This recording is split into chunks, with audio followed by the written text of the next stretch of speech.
언젠가 한번 소개를 한 적이 있는 이야기입니다.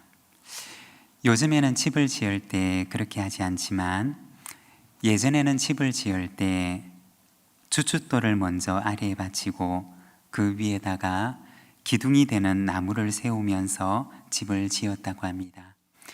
왜냐하면 흙에다가 기둥이 되는 나무 기둥을 세우게 되면 그 기둥이 흙에 미끄러질 수가 있기 때문에 먼저 주춧돌을 아래에 놓고 그 위에다가 나무로 된 기둥을 세우면서 집을 지었다고 합니다. 그런데 주춧돌 위에 나무 기둥을 세울 때 제일 중요한 작업이 있었는데 그것은 바로 주춧돌의 모양에 맞게 이 나무의 밑둥지를 깎아내는 일이었다고 합니다. 이것을 그랭이질이라고 이야기를 합니다.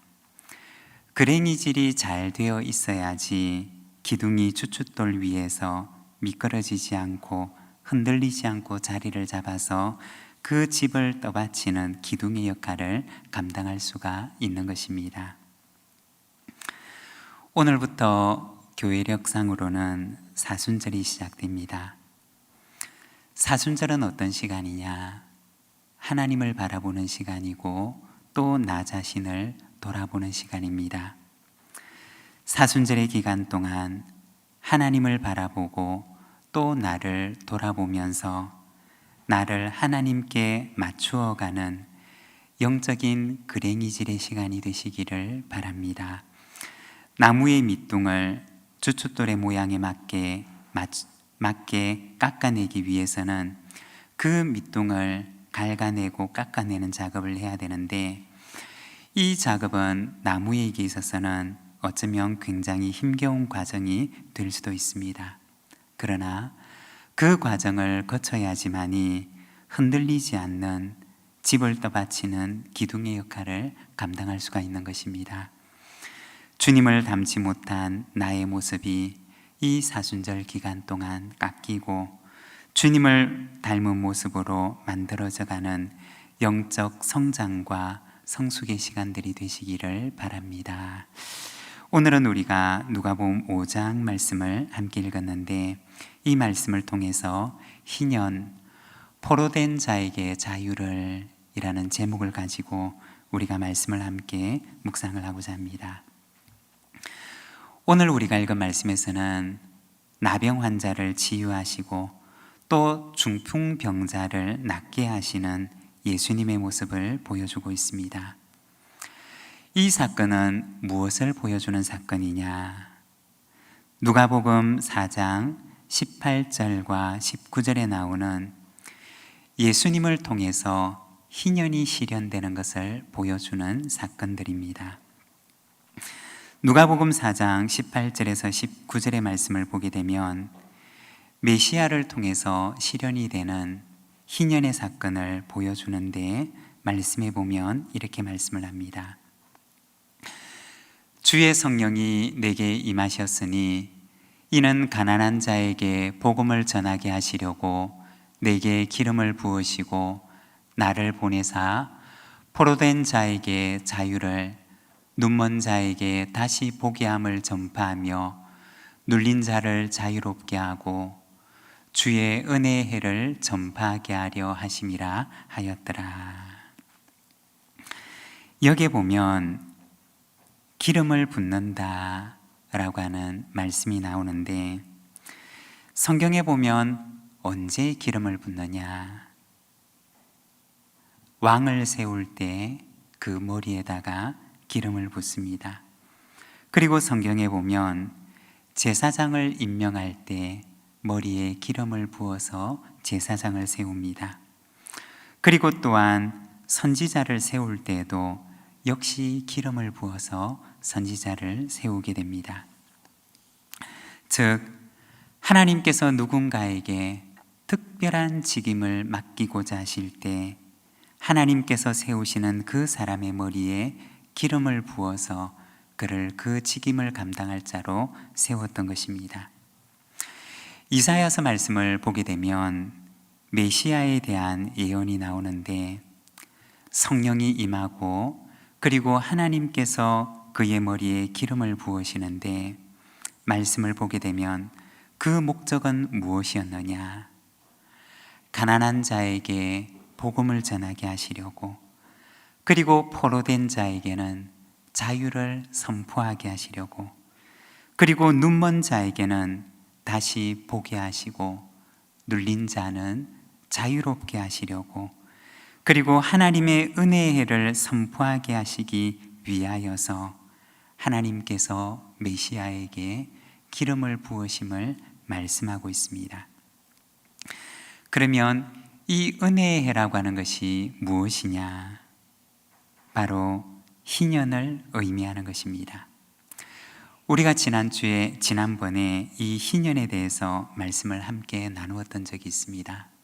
여러분, 희년은 어떤 해일까요? 희년은 어떤 의미를 가지고 있는 해일까요? 먼저 희년이라고 하는 것은 안식년이 7번 지나가고 나서 그 다음에 찾아오는 해를 가리키는 말입니다. 다른 말로 얘기를 하면 안식년 중에 안식년이요 제일 큰 안식년이라고 하는 의미입니다.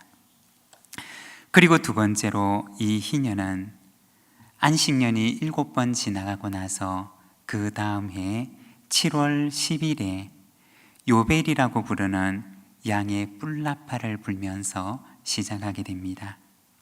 그러면 이 7월 10일은 어떤 날이었느냐? 우리가 성경을 보게 되면 이 7월 10일은 이스라엘의 절기 가운데 1년에 한 번 있는 대속죄일을 가리키는 것이었습니다. 이 날이 되면 이스라엘 백성들의 죄에 대한 용서를 선포하는데 바로 7월 10일 대속죄일에 용서를 의미하는 이 요벨의 나팔을 불면서 이 속죄일이 선포되었습니다. 희년은 어떤 해였느냐?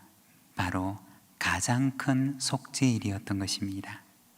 이때에는 모든 빚들이 탕감되었고 빚을 갚을 수가 없어서 자신의 몸을 종으로 팔아 종이 되어서 몸으로 자신의 빚을 갚고 있는 사람들에게는 이제 채무의 시기가 끝났음을 의미하는 것이 바로 이 희년이었습니다. 그리고 이날에는 바로 용서를 의미하는 요벨의 나팔을 불어서 자유와 해방을 선포했던 것입니다. 이렇게 해서 너무 가난한 자도 없고 너무 부자도 없어서 모두가 함께 살아가는 아름다운 공동체를 만들어갈 수 있도록 하나님께서 정하신 것이 바로 희년이었던 것입니다. 희년은 용서와 자유와 해방이 선포되는 날이었습니다. 누가복음 4장 21절 말씀을 보게 되면 이에 예수께서 그들에게 말씀하시되 이 글이 오늘 너희 귀에 응하였느니라 하시니 라고 하십니다. 예수님께서는 이 희년에 관해서 기록되어져 있는 이사야의 말씀을 찾아서 읽으시고는 모여있는 사람들에게 말씀하시기를 이 글이 오늘 너희에게 응하였다 라고 말씀하시면서 예수님께서 이 땅에 오신 목적이 무엇인지, 예수님께서 앞으로 하시게 될 사역이 어떤 것인지를 말씀해 주셨던 것입니다. 그리고 오늘 우리가 읽고 있는 이 말씀에 보면 두 사람에게 희년이 선포되고 있는 모습을 보여주고 있습니다. 먼저 첫 번째는 나병 환자의 희년입니다. 우리 12절과 13절의 말씀을 우리가 함께 봉독하겠습니다. 예수께서 한 동네에 계실 때 온몸에 나병 들린 사람이 있어 예수를 보고 엎드려 구하여 이르되 주여 원하시면 나를 깨끗하게 하실 수 있나이다 하니. 먼저 처음으로 등장하는 사람은 나병 환자입니다. 12절의 말씀을 보게 되면 이 사람에 대해 말하기를 온몸에 나병 들린 사람이 있어 라고 이야기를 합니다. 여기서 나병이라고 번역되어 있는 이 말은 오늘날에 우리가 알고 있는 이 한센병이라고 하는 병과는 다른 병입니다. 조금 더 정확하게 표현을 하자면 이 병은 악성 피부병을 가리키는 말입니다. 그리고 이 병은 그 당시에는 난치병이었고 당시의 의술로서는 치료될 수가 없는 병이었던 것입니다. 그런데 이 나병은 그 당시에 단순한 난치병만이 아니었습니다. 이 병은 사회적인 병이었고 또한 종교적인 병이었던 것입니다. 왜냐하면 이 병에 걸린 사람들은 이스라엘 사회 가운데서 함께 살아갈 수가 없었기 때문이었습니다. 또한 뿐만 아니라 이 병은 종교적인 병이었는데 만일에 이 병에 걸리게 되면 예배의 자리에도 제사의 자리에도 그 예배 공동체의 일원이 되어 그 예배에도 함께 참여할 수가 없었던 것입니다. 이 나병에 걸린 사람들은 당시에는 죽은 사람과 같이 취급되었는데 성경에 보면 죽은 사람을 만지게 되면 부정하게 된다는 말씀을 선포하시면서 또한 이와 함께 바로 이 나병에 걸린 사람도 그 사람을 만지게 되면 시체를 만진 사람과 동일하게 그를 만진 사람도 부정하게 됨을 말하고 있습니다. 다시 말해 그는 사회적으로 보나 종교적으로 보나 그 당시 사회에서 사망 선고를 받은 사람이었던 것입니다. 오늘 말씀에 보면 바로 이 사람에게 예수님께서 희년과 자유를 선포하십니다. 오랜 시간 동안 그를 구속해왔던 나병이 그를 떠나가는 모습을 오늘 말씀은 보여주고 있습니다. 그리고 이 나병은 어떤 병이었느냐? 당시 사람들에게 있어서 그 나병은 사람이 치유할 수가 없는 병이었습니다. 오직 하나님만이 치료할 수가 있는 병으로 여겨졌습니다. 다시 말해서 나병이 치유를 받았다라고 하는 것은 예수님께서 하나님의 능력으로 나병을 치유하신 것을 의미하는 사건이었던 것입니다. 14절에 보면 예수님께서 이 사람에게 말씀하십니다. 예수께서 그를 경고하시되 아무에게도 이르지 말고 가서 제사장에게 내 몸을 보이고 또 내가 깨끗하게 됨으로 인하여 모세가 명한 대로 예물을 드려 그들에게 입증하라 하셨더니, 여기에 보면 예수님께서 이 나병 환자에게 말씀하시기를 제사장에게 가서 너의 몸을 보여주고 그리고 율법에 정해진 대로 정결과 회복의 절차를 밟을 것을 말씀하셨습니다. 그리고 다시 일상으로 돌아갈 것을 말씀하셨던 것입니다. 여러분, 이 사람의 이후의 삶은 어떻게 되었을까요? 평생을 나병에 붙들려서 사회적으로 보나 종교적으로 보나 이스라엘 사회에서 사망 선고를 받으며 살아왔던 이 사람이 그날 예수님을 만나고 예수님의 그 치유의 선포를 듣고 나서 제사장에게 가서 정결하게 하는 절차를 지낸 이후에 그의 삶은 어떻게 되었을까요? 그는 다시 공동체로 들어갈 수가 있었을 것입니다. 그리고 예배와 제사에도 정결한 일원이 되어서 다시 참여할 수가 있었을 것입니다.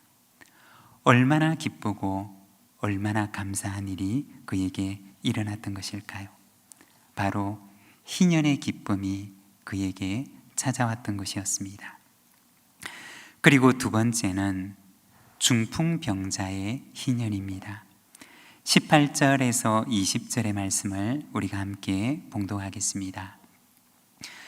한 중풍병자를 사람들이 침상에 메고 와서 예수 앞에 들여놓고자 하였으나 무리 때문에 메고 들어갈 길을 얻지 못한지라.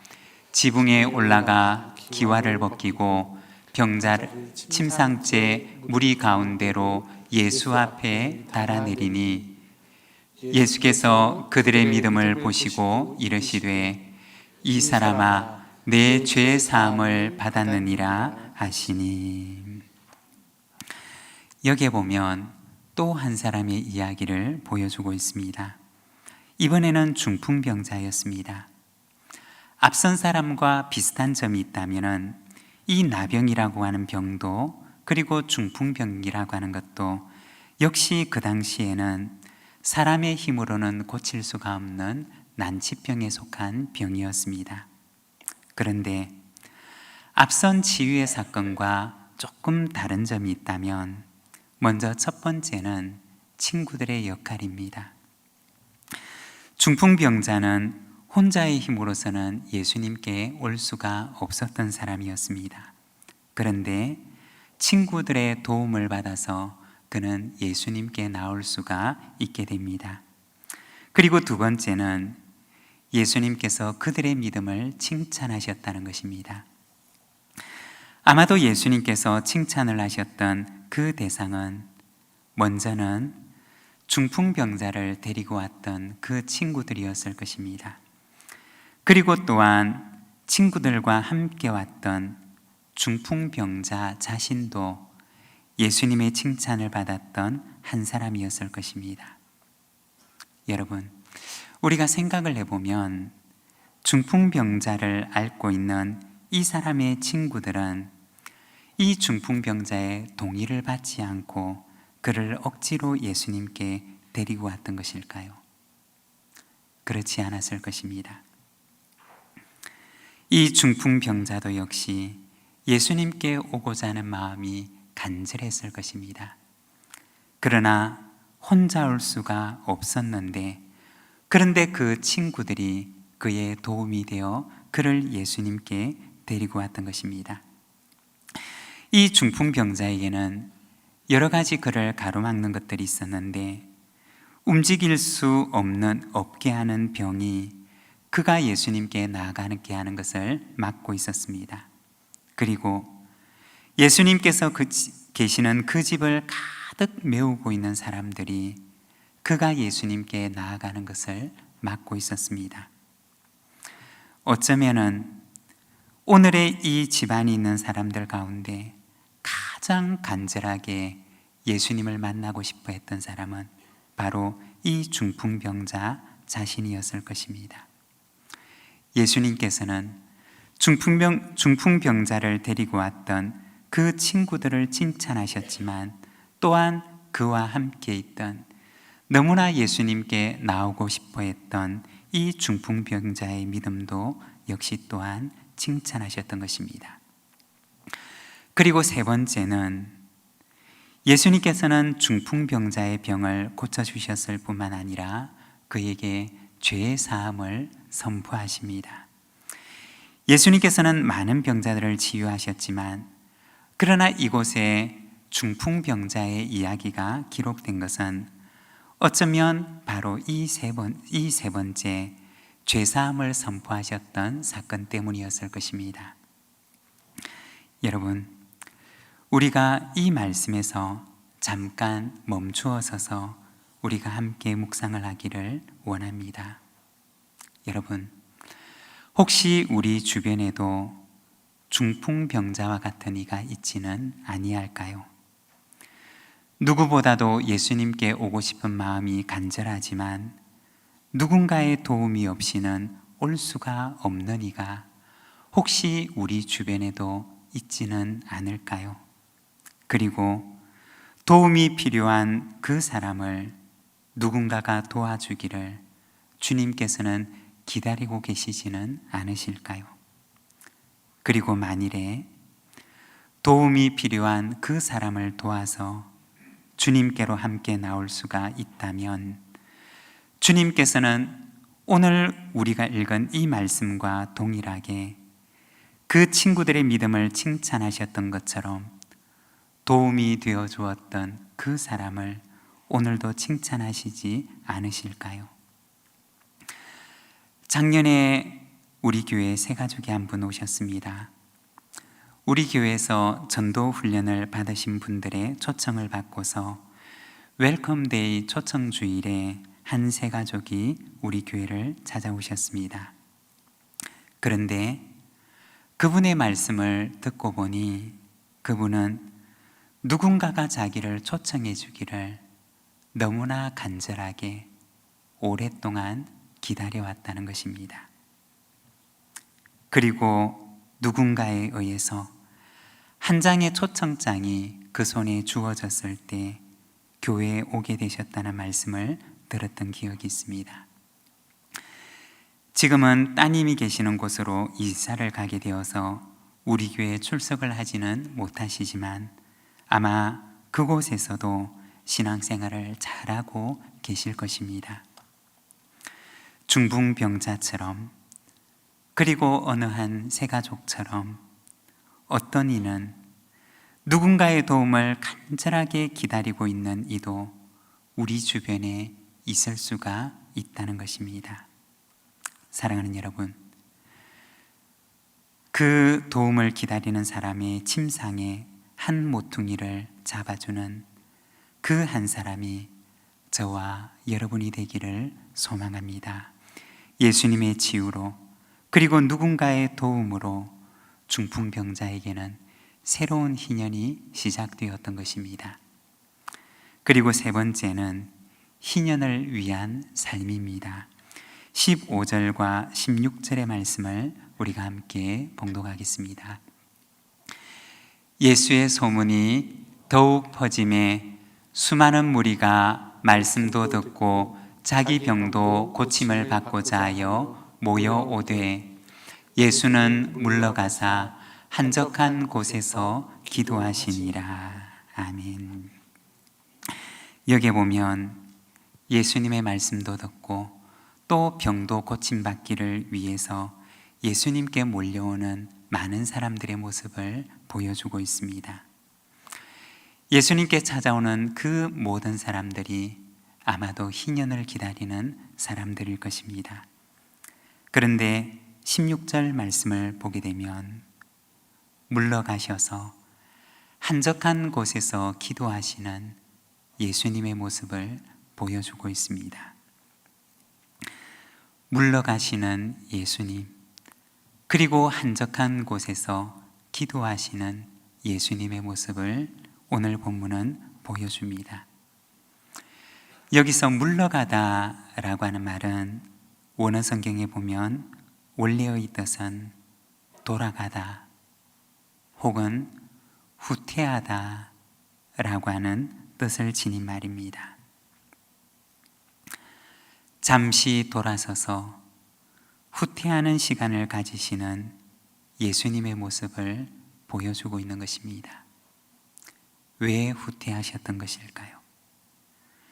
왜 예수님께서는 계속해서 전진하지 않으시고 왜 뒤로 돌아가 잠시 후퇴하셔서 기도하는 시간을 가지고 계셨던 것일까요?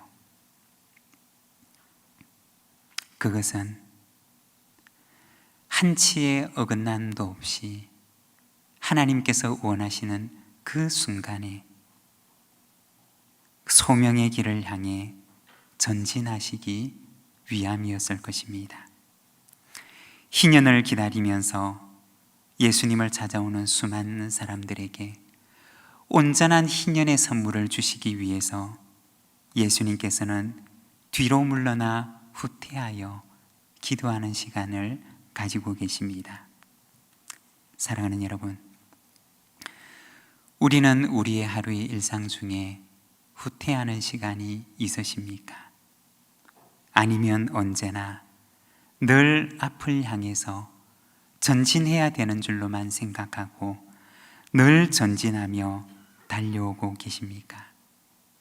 사랑하는 여러분, 예수님처럼 전진을 잠시 멈추고 내가 왔던 길을 돌아보고 그리고 내가 가야 할 길을 주님께 의탁하는 기도의 사람으로 살아가시기를 바랍니다.